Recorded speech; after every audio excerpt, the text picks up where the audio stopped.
بھائیوں بہنوں، ایک بار نبی علیہ الصلوۃ والسلام نے صحابہ کرام کو حکم دیا کہ وہ جہاد کرے۔ مدینے کے ہر گھر میں جہاد کی تیاریاں زوروں پر تھی۔ ایک گھر میں ایک صحابیہ اپنے معصوم چھوٹے بچے کو لے کر زاروں قطار رو رہی تھی۔ اس کے شوہر پہلے کسی جہاد میں شہید ہو گئے تھے۔ اب گھر میں کوئی ایسا مرد نہیں تھا کہ جس کو یہ تیار کر کے نبی صلی اللہ علیہ وسلم کے ساتھ جہاد میں بھیجتی۔ جب بہت دیر تک روتی رہی اور طبیعت بھر آئی تو اپنے معصوم بچے کو سینے سے لگایا اور مسجد نبوی میں نبی علیہ الصلوۃ والسلام کی خدمت میں حاضر ہوئی۔ اپنے بیٹے کو نبی علیہ الصلوۃ والسلام کی گود میں ڈال کر کہا، اے اللہ کے رسول، میرے بیٹے کو بھی جہاد کے لیے قبول فرمائیے۔ نبی علیہ الصلوۃ والسلام نے حیران ہو کر فرمایا، یہ معصوم بچہ جہاد میں کیسے جا سکتا ہے؟ وہ رو کر کہنے لگی کہ میرے گھر میں کوئی بڑا مرد نہیں کہ جس کو میں بھیج سکوں۔ آپ اسی کو کسی مجاہد کے حوالے کر دیجئے جس کے ہاتھ میں ڈھال نہ ہو، تاکہ جب وہ مجاہد کفار کے سامنے مقابلے کے لیے جائے اور کافر تیروں کی بارش برسائے تو وہ مجاہد تیروں سے بچنے کے لیے میرے بیٹے کو آگے کر دے۔ میرا بیٹا تیروں کو روکنے کے کام آ سکتا ہے۔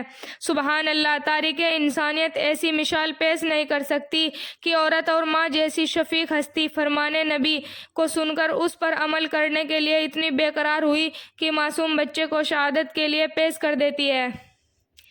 سیدہ عائشہ رضی اللہ تعالی عنہا کی خدمت میں ایک عورت حاضر ہوئی اور عرض کیا کہ مجھے نبی علیہ الصلوۃ والسلام کی قبر مبارک کی زیارت کرا دے۔ حضرت عائشہ نے حجرہ مبارک کھولا۔ وہ صحابیہ عشق نبی میں ایسی مشغول تھی کہ زیارت کر کے روتی رہی اور روتے روتے انتقال فرما گئی۔ ام المومنین ام حبیبہ رضی اللہ تعالی عنہا کے والد ابو سفیان صلح حدیبیہ کے زمانے میں مدینہ آئے، اپنی بیٹی سے ملنے گئے۔ قریب پڑے بستر پر بیٹھنے لگے تو ام حبیبہ نے جلدی سے بستر الٹ دیا۔ ابو سفیان نے پوچھا، بیٹی مہمان کے آنے پر بسترے بچھاتے ہیں، بستر لپیٹتے تو نہیں؟ ام حبیبہ نے کہا، ابا جان، یہ بستر اللہ کے پیارے اور پاک محبوب کا ہے اور آپ مشرک ہونے کی وجہ سے ناپاک ہے، لہٰذا اس بستر پر نہیں بیٹھ سکتے۔ ابو سفیان کو اس کا بڑا رنج ہوا، مگر ام حبیبہ کے دل میں جو محبت اور عظمت اللہ کے رسول صلی اللہ علیہ وسلم کی تھی، اس کے سامنے جسمانی رشتے کوئی حیثیت نہیں رکھتے۔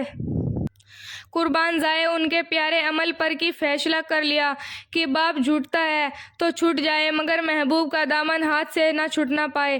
ایک صحابی ربیعہ اسلمی بہت قریب نوجوان تھے۔ ایک بار تذکرہ چلا کہ انہیں کوئی اپنی بیٹی کا رشتہ دینے کے لیے تیار نہیں ہے۔ نبی علیہ الصلوۃ والسلام نے انصار کے ایک قبیلے کی نشاندہی کی کہ ان کے پاس جا کر رشتہ مانگے۔ وہ گئے اور بتایا کہ میں نبی علیہ الصلوۃ والسلام کے مشورے میں حاضر ہوا ہوں تاکہ میرا نکاح فلاں لڑکی سے کر دیا جائے۔ باپ نے کہا، بہت اچھا، ہم لڑکی سے معلوم کر لیں۔ جب پوچھا تو وہ لڑکی کہنے لگی، ابو جان، یہ مت دیکھو کہ آیا کون ہے، یہ دیکھو کہ بھیجنے والا کون ہے، لہٰذا فوراً نکاح کر دیا گیا۔ فاطمہ بنت کیش ایک حسین و جمیل صحابیہ تھی۔ ان کے لیے عبد الرحمن بن عوف جیسے دولت مند صحابی کا رشتہ آیا۔ جب انہوں نے نبی علیہ الصلوۃ والسلام کے مشورہ کیا تو آپ نے فرمایا کہ اسامہ سے نکاح کر لو۔ حضرت فاطمہ نے آپ کو اپنی قسمت کا مالک بنا دیا اور عرض کیا، اے رسول اللہ، میرا معاملہ آپ کے اختیار میں ہے، جس سے چاہے نکاح کر دے، یعنی میرے لیے یہی خوشی کافی ہے کہ آپ کے ہاتھوں سے میرا نکاح ہوگا۔ نبی علیہ الصلوۃ والسلام کی سب سے بڑی بیٹی حضرت زینب اعلان نبوت سے 10 سال پہلے پیدا ہوئی۔ جب جوانی کی عمر کو پہنچی تو اپنے خالہ زاد بھائی ابو العاص بن ربیع سے نکاح ہوا۔ ہجرت کے وقت نبی علیہ الصلوۃ والسلام کے ساتھ نہیں جا سکی۔ اپنے شوہر بدر کی لڑائی میں کافروں کی طرف شریک ہوئے اور مسلمانوں کے ہاتھ گرفتار ہوئے۔ مکہ والوں نے اپنے قیدیوں کے لیے فدیے بھیجے تو حضرت زینب نے بھی اپنے شوہر کی رہائی کے لیے مال بھیجا، جس میں وہ ہار بھی تھا جو حضرت خدیجہ رضی اللہ تعالی عنہا نے ان کو دہیج میں دیا تھا۔ نبی علیہ الصلوۃ والسلام نے جب وہ ہار دیکھا تو حضرت خدیجہ رضی اللہ تعالی عنہا کی یاد تازہ ہو گئی۔ صحابہ کے مشورے میں یہ طے پایا گیا کہ ابو العاص کو بغیر فدیے چھوڑ دیا جائے، ایک شرط پر کہ وہ واپس جا کر حضرت زینب رضی اللہ تعالیٰ عنہ کو مدینہ بھیج دے۔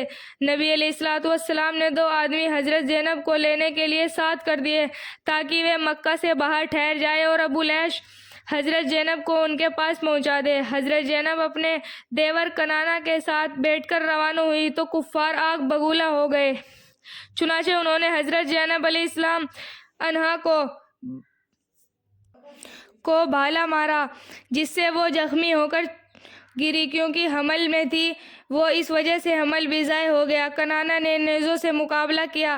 ابو سفیان نے کہا، محمد صلی اللہ علیہ وسلم کی بیٹی اور اس طرح کھلے عام جائے، یہ ہمیں گوارا نہیں، اس وقت واپس چلو، پھر چپکے سے بھیج دینا۔ کچھ دن کے بعد حضرت زینب کو روانہ کیا گیا۔ زینب رضی اللہ تعالیٰ عنہا کا زخم کئی سال تک رہا اور آخرکار اس وجہ سے وفات ہوئی۔ نبی علیہ الصلوۃ والسلام نے فرمایا کہ وہ میری سب سے بڑی بیٹی، اچھی بیٹی تھی جو میری محبت میں ستائی گئی۔ جنگ احد میں عمارہ رضی اللہ تعالیٰ عنہا اپنے شوہر حضرت زید بن عاصم اور اپنے 2 بیٹے عمار اور عبداللہ کے ساتھ جنگ میں شریک ہوئی۔ جب کافروں نے نبی علیہ الصلوۃ والسلام پر حملہ بولا تو یہ نبی علیہ الصلوۃ والسلام کے قریب آ کر حملہ روکنے صحابہ میں شامل ہو گئی۔ ابن قیمہ ملعون نے نبی صلی اللہ علیہ وسلم پر تلوار کا وار کرنا چاہا تو انہوں نے اس کو اپنے کندھوں پر روکا جس سے بہت گہرا زخم آیا۔ عمارہ نے پلٹ کر ابن قیمہ ملعون پر بھرپور وار کیا، قریب تھا کہ وہ 2 ٹکڑے ہو جاتا مگر اس نے 2 زرہیں پہن رکھی تھی لہٰذا بچ نکلا۔ عمارہ سے شر جسم پر 13 زخم تھے۔ ان کے بیٹے عبداللہ کو بھی ایک ایسا زخم لگا کہ خون بند نہیں ہوتا تھا۔ عمارہ رضی اللہ تعالیٰ عنہا اپنا کپڑا